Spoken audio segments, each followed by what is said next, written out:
Welcome to SHI's Research Breakdown. Today we're diving into the CrowdStrike 2025 Global Threat Report that we covered in the April 18th edition of our LinkedIn newsletter. It's a sobering and sharp look at how adversaries are evolving to act more like enterprises themselves. We'll unpack what it means to face off against these enterprising adversaries, how organisations can adapt, and why this report should be a must-read for every IT and security leader in 2025. I'm Victoria Barber. I head up the Strategic Insights function here at SHI, and I've invited my colleagues, Field CISOs Brad Bowers and Rob Forbes, to discuss the research for us and bring some of their expertise and experience to the conversation. Welcome, Brad and Rob. Good morning, Victoria. Thank you. Good morning. The first question being, what does it mean for these adversaries to act like enterprises? I think it's kind of a telling piece. If you look at the speed and agility that we're seeing from some of these modern threat actors, especially those that are attached to nation states, things like that, they act and move and are organized like a business. They have clearly defined work and expectations for their individual groups. They have one group that may define or find vulnerabilities that are a good fit for them. Another part of their group is working on weaponizing or turning certain malware pieces or packaging up those vulnerabilities with malware components. And another one that focuses on the social engineering or the delivery mechanism for the whole package. Very much like what you would expect from an IT team building an application.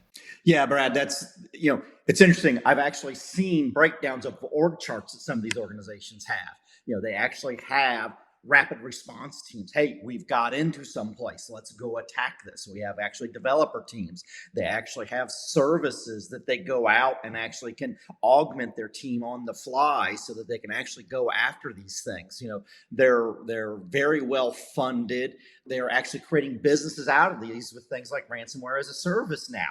Hey, we've got the baseline here. You pay us a small fee or a portion of your fees that you get from the targets, and we'll move through this. And then now you think you got somebody, great, go use our toolkit, pay us this little bit of amount. So they're operating like businesses. So one of the things that stood out to me in this was how little time it takes these criminals to not only get into your organization, but to get the data out of it. Can we as defenders actually work fast enough nowadays to be able to counteract that? Do we need to change the way we respond? Well, to me, the speed has been for some time faster than a human SecOps analyst can detect that something is going on. We really are reliant on the tools to help pull things out of the sound floor and bring those malicious or abnormal activities to the surface and to respond quickly. And I think this really goes to the whole story of why defense in depth is so important. No one solution is ever going to be able to capture all of these events quickly enough and mitigate them quickly enough to make sure that it's not able to either propagate or move laterally or do something else, or to your point, Victoria, have the ability to start exfiltrating data already. It really comes down to being able to find those events as quickly as possible, and for most, be able to thwart it from an automated fashion using those EPP and EDR solutions. Yeah, it's definitely a change. It's that shift from hacking in to logging in. That's where we're seeing this delta on this is that shift there. Now they're able to get in quickly. So we need to start looking at some of the other capabilities, expanding the capabilities of EDR, MDR, et cetera, with AI. Additionally, we need to start looking at user behavior analytics. Hey, yes, Rob is allowed to access that data, but he never has before. Rob has never uploaded these files. Rob has never connected to these systems. So, those responses and looking at the activity are going to become critical. The identity is becoming more important, so we need to put more focus on that. Additionally, Brad touched on it. How do we actually secure our environments? The assume breach, the zero trust mindset, lock down what's critical, prevent lateral movement, reduce that blast radius. So those are all things that we're going to have to do when we change our mindset to start dealing with these, it's identities that are in, and they're likely identities that are known identities. It's not some hacker exploiting a 0-day in an app. Yeah. And Rob, you said something there that I wanted to hit on. The report really highlighted in this case just how much more it's actual human hands on keyboard. Yes, a lot of the tasks are being automated and are scripted out, but the report really kind of highlighted that more and more of these threat actors are leveraging the human on the keyboard, if you will, moving around and being more agile in what they're doing. And it really, to me, shows why it's important to have that defense in depth, why it's important to have multiple tripwires, if you will, in line working in concert to try to catch some of that activity. Yeah, it's they're acting like we are. They're using AI as force multipliers and not letting AI just go run loose with things. AI is enabling that attacker. It's providing them additional threat vectors. Hey, our package is a little different here. So it's definitely a big shift to that. Let me have the right person with the right tools around them. Again, more the mindset of an enterprise or an organization.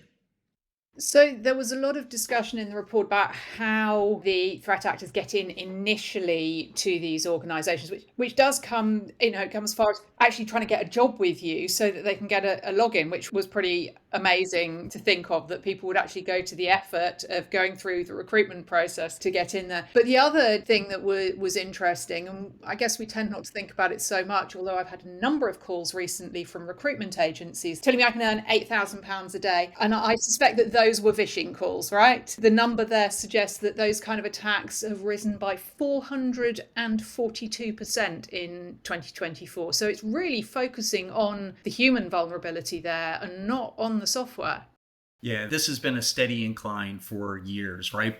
The social engineering aspect of this just makes it easier for threat actors to be successful in what they do.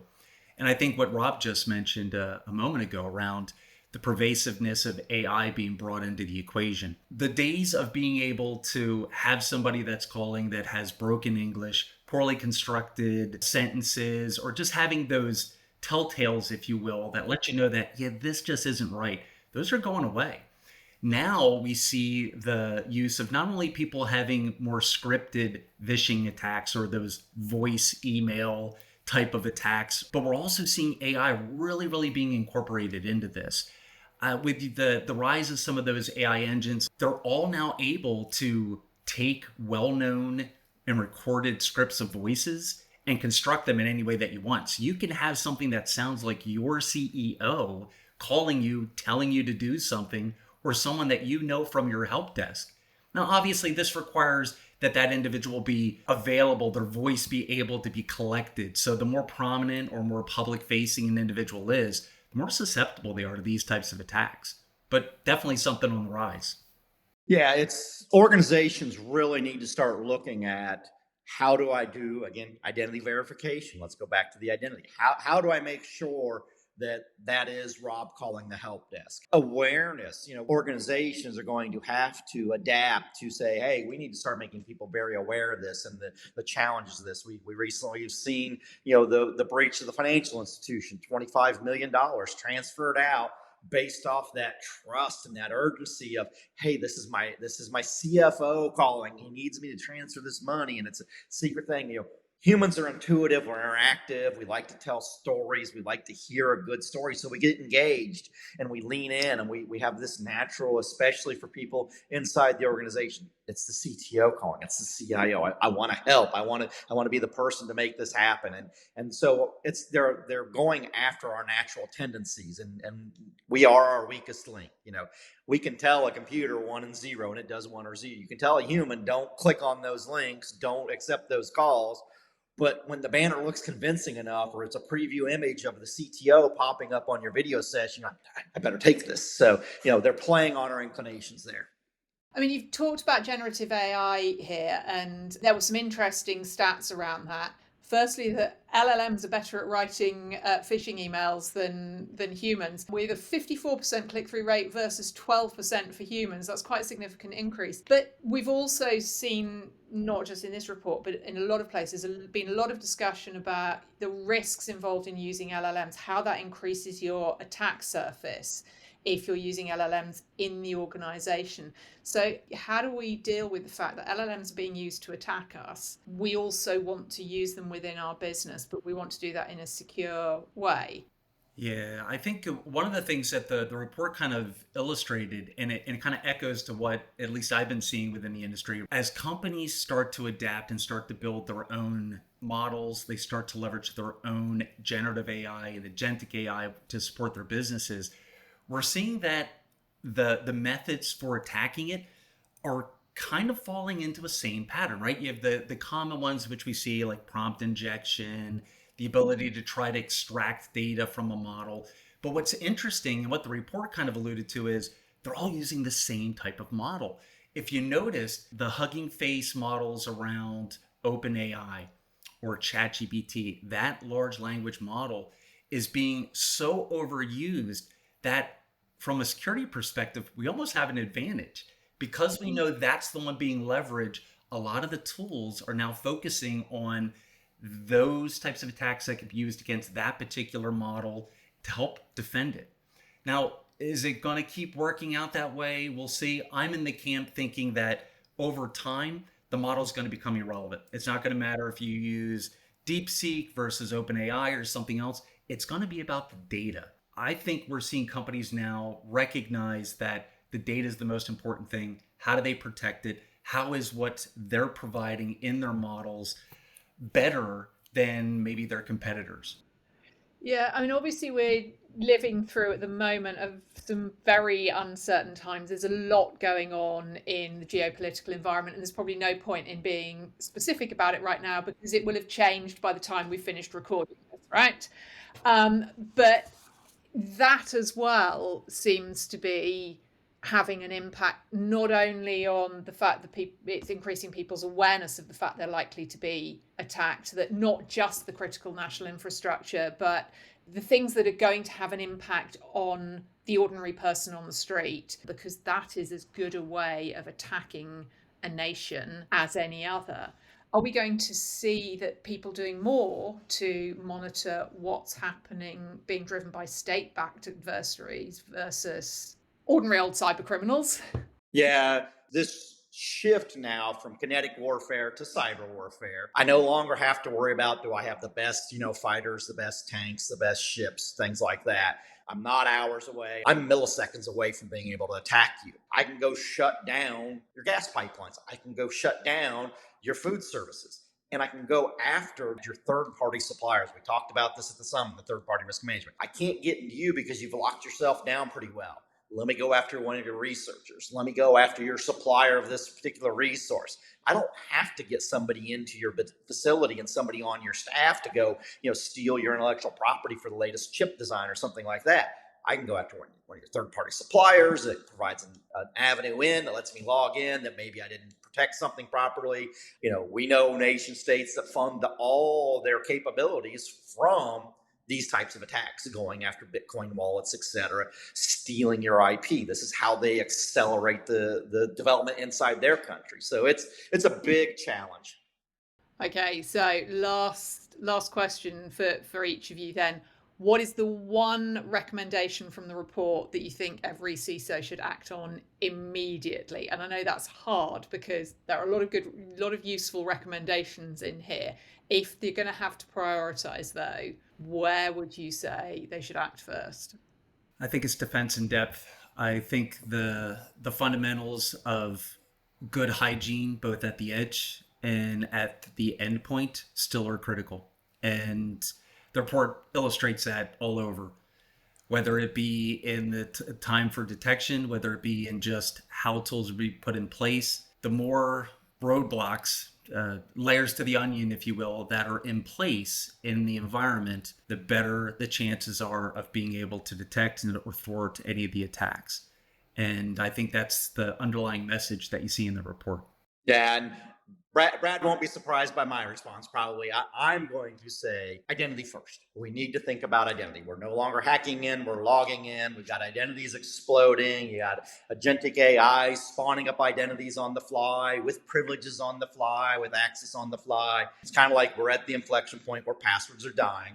We're at that point, especially if you look at something like zero trust. What's the first question you ask in zero trust? Who? If I don't know who, why am I controlling access? Why am I granting access? So who's getting access to my platforms, who's getting access to my data, who's getting access to whatever it happens to be. If I can't control that, if I can't monitor that, if I can't contain that, why am I even here? Because those are the two key things you always have to understand.